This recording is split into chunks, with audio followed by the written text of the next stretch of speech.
Dom's here. We're live. We're alive. We are live. We are live. Are we live? We're live. We're alive. We're alive. We are. Hello. Hello, YouTube. YouTube. It is Katie and Steven. Tubing the YouTube. Here at the Cattery. Sorry, I don't have my Cattery shirt on. Oh yeah, you don't. Yeah, laundry is a little much right now. Don't worry that. Why does my head look so small? Doesn't it look small? How? Because my head looks big. Yeah. Anyways, hello everybody. We are live from our adult room. We will be live for about 15-20 minutes today. We're just gonna chat about stuff, cat stuff. Cat stuff. This is a segment we call the Chattery, where we literally just pick a topic and talk about it. Yeah. And today, Stephen had the bright idea to talk about cats with special needs. Not just cats with special needs, but cats who have needs that are extra special. Bingo. Mm-hmm. There's a big, broad horizon of special needs. Rolanda is right there, and that's one of the cats. She's not necessarily a special needs cat, but she needs a special person to really, really hone in on how maybe nervous and unconfident she is around humans and other cats. She's been making her way the last year, 12 months that I have been working here. Yeah. This cat has taken her 12 months to come from hiding. I didn't know she existed for 4 months. To venturing out a little bit, to every time we step in this room, she's out looking at us, and she's out here. She used to be under a tower, and remember, she would just hide all the time. Even when I started here almost 2 years ago, I didn't know she existed for several months. I knew that I saw her name on our little roster, and I was like, Rolanda. I never met this cat. I didn't realize she was in the adult room the whole time, hiding underneath a bench. Mm-hmm. And then the first time I saw her, I was like, who are you? Yeah.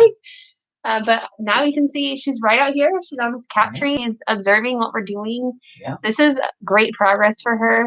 And I know we kind of talk about that often. Rolanda comes up pretty often. She does, and she's probably one of the shyest cats I've actually personally ever encountered. Yeah. In my 33 years of living. Same.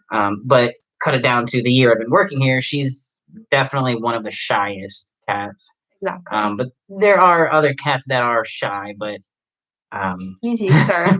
And then here's another special needs cat right here. Segue to Dakota. Yeah. He's hiding underneath here. He is kind of a feisty guy. Yeah, he's definitely a feisty player. Come on out. He would definitely need someone who would be willing to He's just swatting at me. I'm trying to move this. And he's not swatting in an aggressive manner. He wants to play. Exactly. He wants to play, but he's a very rough player. So he would need someone who, again, we're talking special needs here, meaning he's a cat we would not feel comfortable adopting out to someone who had small little children because of how sporadic and rough he can be. Yeah. And it's out of playful, wanting attention.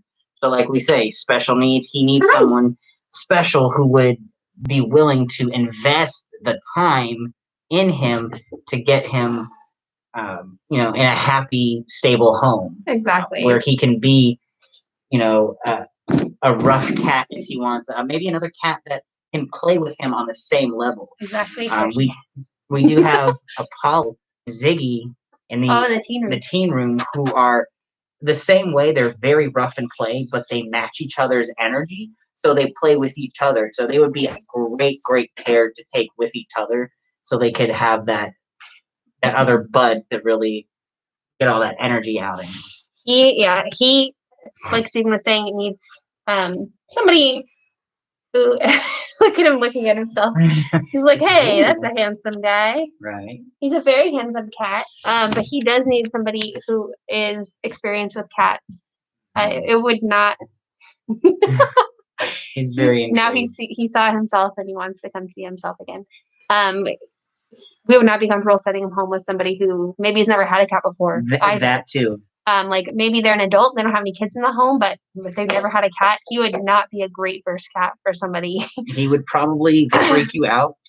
Yeah. Being like she said, people who have never had a cat before, when things happen, some people might mistake that for aggression, and all kinds of other things. And we've experienced that here as adoption counselors, and that's what we're here for. We're here to help guide you through to get you a happy kitty cat for the remainder of their life. That's right. And then so segue to we have so personality wise we have special needs cats, if you will, that need someone who would be able to tolerate, redirect, and go with the flow, to all the way to, like we said, Rolanda, even maybe Mimi, who's pretty shy as well. Yep. But then, well, let's venture to the physical. We're going to try to. We'll see if our internet connection holds up, so bear with us. Yeah. Almost up on your phone. Oh, my goodness. So we're going to introduce you to Uno. The creature in its natural habitat. This is Uno. He has one eye. This is the Uno. Hence the name Uno. Yeah, he's a good boy. He is very, very sweet. But he actually, really, when I'm thinking about it, he kind of has a special need in both spectrums. Yeah, he does. He doesn't have one eye, so he can get irritable around other cats, because I think personally he feels like he can't defend himself, even though he has all his claws in his paws, which cats use to defend themselves. But the visual aspect, I think sometimes they sneak up on him. Yeah. I think that's what it is. So he gets good very, very irritable, very like that. Prime example. Abilene is just laying over there. She's not bothering him at all. And he feels threatened by her. Yeah, and she's one of the chillest cats in here. She honestly is. Really. She's just like, Uno, you having a bad day, sir? It's okay. So Uno, definitely being special needs, he's got one eye. So, it does give him other special needs as well. Because I'm saying just the physical part, the disability alone of having one eye, and then the other side of that with feeling insecure and nervous around other cats because he can't really see from one side. Yeah. He likes to stay, usually, I've noticed, in a cubby or down low. He's such a good boy. And some of these other... He's so cute. He just, I think he really just wants somebody to love him with no other animals. Yeah, he would do best as an only cat, which is a special need too, because a lot of people don't just have one cat. Yeah, once you get one, you have to get a million. Yeah, that's just the way it works. Unless you live somewhere where you really can only have one, or if you're perfectly fine having one. That's true. There are some people out there who are great with that. Yeah. Personally, I'm not one of those people. I need multiple cats to feel fulfilled, and even then, I get to come here and have all these cats as well. So, kind of. Absolutely. Another special need person, kitty, is Marianne. Marianne is in there. She's about 8 months old. Should I go pick her up? You kind of come to the door, you think? Yeah. Would she like to be picked up? I think so. We're gonna find out right now. We're gonna find out if Marianne. We're gonna find out. You wanna? No, I don't think the internet will last in there. Hang with us, guys. We haven't been to this side of the room before. Yeah. So essentially, why this door is here, this special needs room, we keep usually the cats that have FLV, leukemia, the virus, separate from our other cats, because they can get it just through eating out of the same bowl. They can spread it. Yeah. So and we don't want that. He has such a short tail. She does have a short tail. So this is Marianne. She has FLV. Okay. She has FLV? Yeah. Well, possibly. Yeah, she possibly has FLV. When I think it's younger than 5 or 6 months old. Hi, baby. If they test positive, it is recommended to retest them 6 months later to just check to see if it's something. I'm not sure physically what it is called, but I'm assuming that their body can get rid of it, or it's just a false positive. But maybe spread from mama. Yeah, or that. I'm not sure. That's actually a good question. Yeah. So she will get retested, but until then, we do consider her as special needs because if she is positive, she can spread FLV to other kitties and therefore would need to go to a home with no other kitties or other FLV positive kitties. Absolutely. Like Lizzo and Munchkin. Yeah. If y'all are out there and you want another one. She's here. And she also, too, to have a very healthy, happy life, she has to stay indoors. That's right. Cats like this or FIV like Kepler out there, if they're outdoors, they're susceptible to so much because their immune systems are lowered. And then she has the infection in, I do believe it's in the bone marrow, I do believe. Oh, yeah. Of the FLV. So, Hi, pretty girl. So it's, it's not too much of a special need, but it's definitely a special need.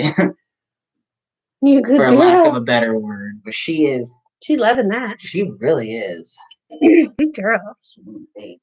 So, that's Marianne. That's another type of special needs. She has, what is that, a disease? Would you call it a disease? A virus. A virus. That's right. Leukemia, the virus. And then we have another physical special needs kitty in here named Rue. Rue, she's... Rue, are you sleeping? I love Rue. Okay. I don't think I can go in there, but... We can try to... Hopefully I can make her come over here. Over there. There she is. Doot, doot, doot. I put her in this bed because I feel like it cushioned her better. Yeah. You guys will see if she gets up, she is kind of like a T-Rex. Hello, ma'am. She gets up on her hind legs and her legs Here. fronts are very short and crooked into her body. Come say hi. Come here, baby. I think she just realized how comfortable this bed is. I know. She's like, I don't want to get up right now. Me, little kangaroo. So essentially, with this case, she is a literally physical special needs cat. So she does balance for the most part on her back legs, but she does walk on the front ones sometimes. She can jump. She can jump really high. This is probably at least 2 feet. 2 feet up right here. She jumps right up. But with that, you still want to be weary of all of the high places that she might want to jump. Really? And might want to get into because her balance is a little wobbly. She uses her back legs for the most part. Want to take her? Can you see herself? No, Tater. No. And she does she gets a little nervous when being picked up. I think because of her balance, it's not all there. So I think being picked up, it makes her very nervous and anxious. You can pick her up, but she gets very uncomfortable. Very uncomfortable. Like toys? She does. And Rue does like toys. Come here, Rue. What is this? Come here. Come say hi. Oh, there you go. There's the baby. Good girl. I thought I'd after you, buddy. See, her feet are very I'm gonna open this short.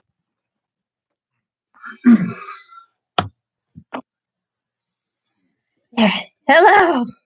Do you see my cat mouth? Yeah. It's just a human cat. It's fine.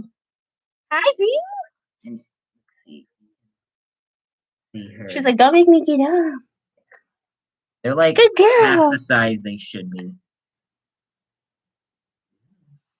Want to play? She does not. I'm uncertain who the newbies are in here. Hi, baby. What a good girl. You can hear her.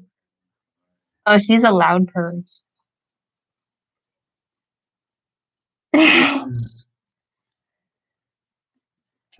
Say hi to YouTube. See her paws. Can you? Gotta show them. She doesn't want to show. We just want to show the people. There you go, honey. Good girl. There you go, honey. Can you see him? I don't want to mess with it too much because that's what she does. hold herself up sometimes with her front paw. There's one. There. Yeah, it's She's like, look at it. Yeah. Look at my little hand. So it's very short and rounded. So she's lived with us her whole life, and it really doesn't seem to bother her that much. She doesn't really have any sores or anything. No. She's just a sturdy girl. Yeah. She's a good girl. Really is. But again, obviously special needs. She does use a litter box. Miss Cynthia, we don't think, she says, do her feet or legs cause pain? We don't think so. Yeah, we don't think she's in any pain. She doesn't seem like she's in discomfort. You know, cats are pretty good at hiding their pain and discomfort in general. That's true. But you know, she walks around, she hops around. She doesn't limp or anything like that. I'm sure she could maybe even benefit from massage therapy, probably, to kind of maybe massage her back legs and her front legs from all of the, you know what I mean, the amount of the rocking and exactly. She's a muscly girl, though. She is. She's strong. Thank you for joining us, Cynthia. Thanks for hanging out with She us. is really sweet. We love her a lot. She just is like a big baby. Give me that belly. Give me that belly. Look at that belly, huh? And she is feeling a little under the weather right now. She's got a little sniffles. Under the weather, honey. But that's not stopping her from getting the loves. That's right. Hi, Tater. Oh, Tater. There's Tater. I think she's definitely realized this is way more comfortable. Why are you whining? What other special And there's Dakota again. Oh, Dakota. Hey, Tater. Tater tot. All right. Oh. Let's see what else we can see. Oh, the butt. I got the butt. Oh, my goodness. I realized today she actually loves her butt being scratched. Oh. She's like, no, I don't. Don't tell her. Don't tell anybody. All right. Hello. Eleanor falls into the same category as Miss Rolanda. Eleanor is very shy. As you can see, I'm next to her. She's very nervous. She's beautiful. But again, she is not comfortable around people. She would need somebody who has the time and the patience really to work with her in a one-on-one kind of way, because she is not very sure about people still. How about that? It's a good girl. Then you have kitties like Toddy, who's been here a while. As you can see, Toddy is wearing, I don't know if you can see it actually. Toddy, say hi. She is wearing a collar. This is one of the calming collars that we recommend often. It does help kitties who have anxiety kind of calm down. Oh yeah, good call about the collars. That is something you can do. If your kitty has a lot of anxiety, she's watching the screen like, what the heck? Is that me? Oh, Dottie. That is you. Good girl.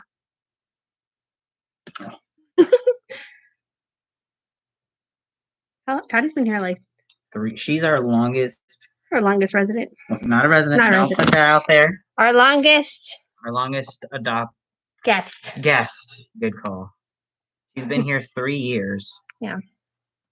We are a no-kill cat shelter, you guys. So all of our babies that we come into contact with are gonna stay with us till we can find them a home. Now we do have a cat, Polly. We've actually had him his whole entire life. 8 years. Yeah. And just because a cat comes in as a kitten doesn't necessarily mean they'll get adopted right away. That's true. So just I know this is a segue off of the topic, but just keep your mind and hearts open to cats that are not kittens. Yeah. Because the kitten stage ends like that. And most of their life they're an adult. So yep. Yeah, good girl. 90% of their life, I would say. Yeah, I'd even say 97%.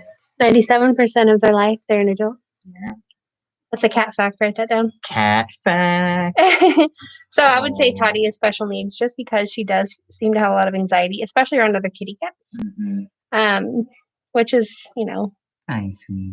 Up until recently, she was also a hider, similar to Rolanda, and she just was not very social with people. She's getting a lot better. As you can see, Steven's able to pet her. That's something that's recently developing. She's still not super confident during it, but she is enjoying it. Yes, yeah. And I think with cats that in the special needs spectrum of, they have this sporadic biting, or they're anxious and nervous when you pet them. Yeah. Don't go full on hand petting the whole body. Just start with your finger. Start with what they'll allow you to do. Exactly. Don't overstimulate them. And try learning to read their body language. That's something we can talk about next week. Yes. Cat body language next week. Make sure you tune in. Okay. Because that's essentially what your cat behavioralist, dog behavioralist trainers, that's their whole thing is learning the behaviors and teaching people how to pick up on them. Yeah. It's a science. I mean, cats and dogs and all of the animals don't communicate like we do. And cats especially, there's certain things that cats do that in other languages, like dog language, are not the same thing. In fact, they could be total opposites. Like tail wagging, not good. Yeah. For a dog, great. For a cat, not good. Yeah, that means I'm gonna probably pounce on something. Hi, honey. So that about wraps up our talk today. Wrapping it up. Next week we'll go live from the teen room if you're interested in joining us then. That'll be at 1 p.m. next Tuesday. And tonight we're going to go live from here at the Cattery, 7 p.m. Central Time. So if you are interested in that, join us on TikTok or on Facebook. It's free. It's fun. We'll answer your questions live and play with kitties. We'll get a full tour of the adult room and the teen room. Yeah. And this is no sad story crap about cats and kittens. This is happy time. That's right. It's fun. Happy. We're going to have fun. So we hope you'll join us. Maybe if not for the whole hour, at least for a couple minutes. Yeah. We'll be live from 7 to 8. So you're telling me you can't tune in for just a few minutes and a whole hour? Don't lie. Don't lie. We'll see you there. See you there, guys. Okay. Bye. Toodaloo. Bye-bye. Bye now. Bye-bye. Sayonara. And we're out.